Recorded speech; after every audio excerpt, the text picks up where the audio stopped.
What's up, everybody? Welcome to Podcast Now. I'm Alex, and in this video, I want to talk about a pretty big update to Hogwarts Legacy 2. So, a couple of buzz phrases, going around today, all stemming from this Variety article. And we got updated sales figures on Hogwarts Legacy. We have, what they call a very big priority in Hogwarts Legacy 2, and a little bit on how Hogwarts Legacy 2 and, what they're doing with the Harry Potter films kind of connect. So, we're going to go over all of that. So, really, there's kind of two main paragraphs to read. One of which they say, but Warner Bros. Was encouraged last year by the strong response from Potter fans to the new video game Hogwarts Legacy, which wound up being the top-selling game of 2023 and has crossed 30 million units as of last month. The WB Games division has also churned out Quidditch Champions, released in August, and a remastered version of Lego Harry Potter. It has awarded licenses for multiple mobile games to be developed based on the Wizarding World, and it's at work on a video game sequel to Hogwarts Legacy,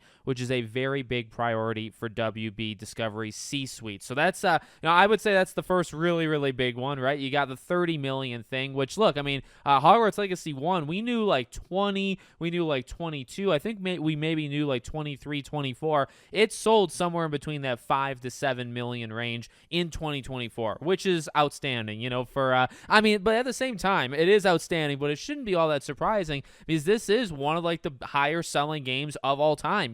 When you look to the Red Deads, GTA is a whole different stratosphere. Honestly, Red Dead Redemptions are the ones to really look at because those are the games that 20, 30, 40, they're not pushing anything too higher, right? That's more in like GTA territory, but that's what this game reminds me of. And, these games have very long lives and these games continue to sell well long after they came out, right? So, 30 million, again, in terms of just how good that is, it's unbelievable. It's in the highest tier and outside of the CODs, outside of, Red Deads and any Rockstar product. Although, like, LA Noire and other games from Rockstar didn't actually do all that well, in terms of, like, 10, 15, 20 million. So, outside of COD and Red Dead and GTA, Hogwarts Legacy, and I guess Elden Ring's probably a new version of that. Black Myth Wukong, right? Like, you get one or two of these a year that reach, like, the highest echelon, and you don't get many others that do it besides like one or two a year.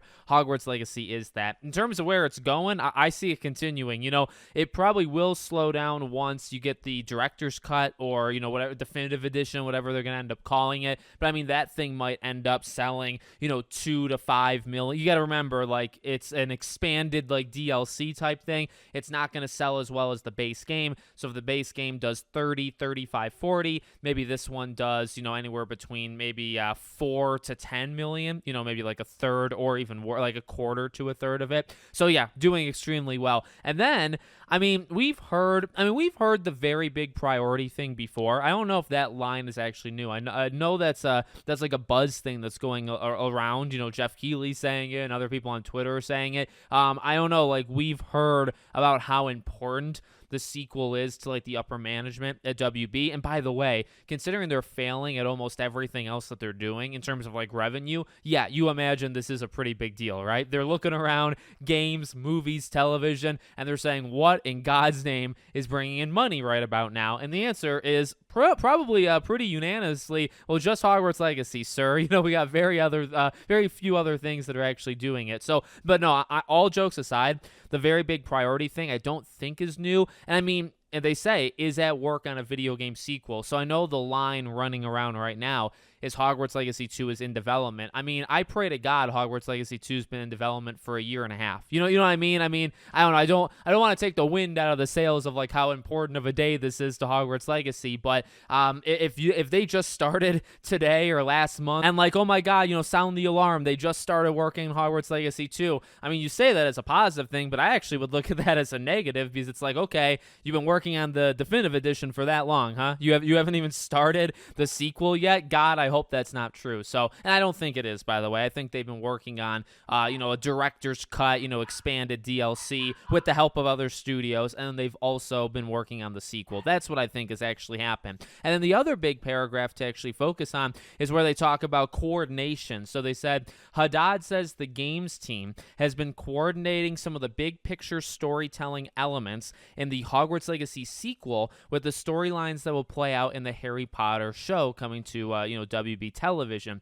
He notes that the success of Hogwarts Legacy helped stoke confidence that the time was right to make a major Potter push. The rest of the company was very curious about what we helped to unlock with Hogwarts Legacy last year. Let me focus on that last part real fast. We'll talk about the coordination. It's called making a good product. I know this is foreign to Hollywood. It's foreign to a couple different things, but you know, there's always the debate of like superhero fatigue or Star Wars fatigue, and like, you know, all these different excuses for why certain things sometimes don't do well. Let me let you in on a secret. And this is it's my opinion. I have a lot of confidence, so you know, it comes across maybe not the way I want it to, but in my opinion, it's literally called making a good product. When you make a good product, when you show it some love, and look, there's a couple other sneaky things that worked with Hogwarts Legacy, right? Open world Wizarding World game, really the first of its kind, okay? Like modern age, you know, modern consoles and stuff. This really was the first one. So you have that new factor on top of it being just a good game. Now, we've gone over this. I don't think it does everything like spectacularly well. In fact, I think like a lot of things are I think they tried to conquer so much that they ended up being like pretty average or fine at a lot of things. They excelled at a couple things, but they really, I think, were average in Hogwarts Legacy at multiple things. So you're not even talking about, in my opinion, but this is the thing. This is why it made such an impact. For me, you're not talking about a generational game. I would never call Hogwarts Legacy a generational game. Now, the impact it made, absolutely, right? The amount of people that it reached and people that bought consoles just to play Hogwarts Legacy, all of that stuff is true. All of that stuff I have pushed, and I tried to push as much as possible, you know, leading into it, okay? All of that's totally true. But, like, it kind of conquered everything it needed to, right? It was a rock-solid game that appealed to a group that's really been neglected, and it did it well. It didn't do it outstandingly well. It just did it well. Now, to some people, maybe it did do it outstandingly well. I think, you know, taking a few steps back, again, I don't think it's perfect. I think there's a lot of room for improvement, but it never needed to be perfect, right? So in terms of that last part, like, what did they do? Like, we can't believe that it sold that well. You've always had a market for Harry Potter. You want to know why the Fantastic Beasts? Like, you know, you go into the Johnny Depp stuff, I guess, towards the very end, and I think that played a part to it, but probably not like the biggest part in the world. Those movies just diminished over time. I really liked the first Fantastic Beasts, and then they fell off a freaking cliff. So for me, it's always quality. You know, these other things and the culture wars and all this other stuff that plays out, it can affect it here and there, but like a good product's always going to be good and a bad product's always going to be bad. They just haven't had that consistently good thing since the Harry Potter movies, and they just needed it. So I mean, honestly, they could have hired me for like 10 minutes, paid me a couple $1,000s, and I could have told them this, you know, in their boardroom. It's called just make something with passion, make something that we can tell came from people that cared, and make just a good game. You don't have to make an amazing game, just make a good game in a market that desperately needed it. And that's what they did. I mean, besides anything else,